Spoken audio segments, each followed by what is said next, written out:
বিশালগড় মহকুমায় নির্যাতিত কিশোরীদের পাশে দাঁড়ালো জার্নালিস্ট অ্যাসোসিয়েশন। রবিবার দিন বিশালগড় হাসপাতালে গিয়ে দুই কিশোরীর হাতে নতুন বস্ত্র, শুকনো খাবার, প্রসাধনী সামগ্রী এবং নগদ টাকা তুলে দেয় অ্যাসোসিয়েশনের সদস্যরা। পারিবারিক নির্যাতনের শিকার দুই কিশোরীর পাশে দাঁড়ালেন ত্রিপুরা ওয়ার্কিং জার্নালিস্ট অ্যাসোসিয়েশনের বিশালগড় মহকুমা কমিটি। স্কুলে পাঠরতা কিশোরী বিয়েতে রাজি না হওয়াতে পারিবারিক নির্যাতনের শিকার হন। পিতার হাতে নির্যাতিত হয়ে বাড়ি থেকে পালিয়ে বাঁচে দুই কিশোরী। বর্তমানে দুই কিশোরীর চিকিৎসাধীন রয়েছেন বিশালগড় মহকুমা হাসপাতালে। তার পাশে পরিবারের কেউ নেই, শুধু রয়েছে তার ছোট্ট বোন। তাদের সব ধরনের সহযোগিতার আশ্বাস দিয়েছে ত্রিপুরা শিশু সুরক্ষা কমিশন।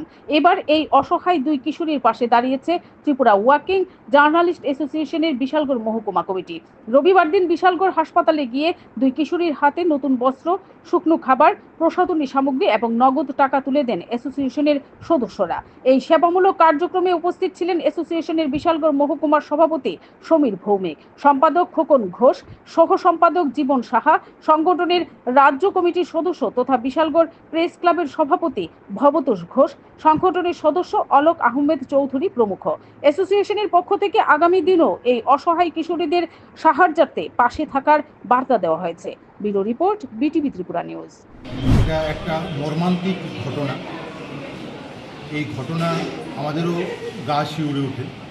তাই আমরা এই দুই কিশোরীর পাশে দাঁড়ানোর জন্য Tripura working journalist association Bishalgarh মহকুমা কমিটি তাদেরকে কিছু খাদ্যদ্রব্য, জামা কাপড় এবং নিত্য প্রয়োজনীয় জিনিসপত্র দিয়ে আজকে সাহায্যের হাত বাড়িয়ে দিলাম।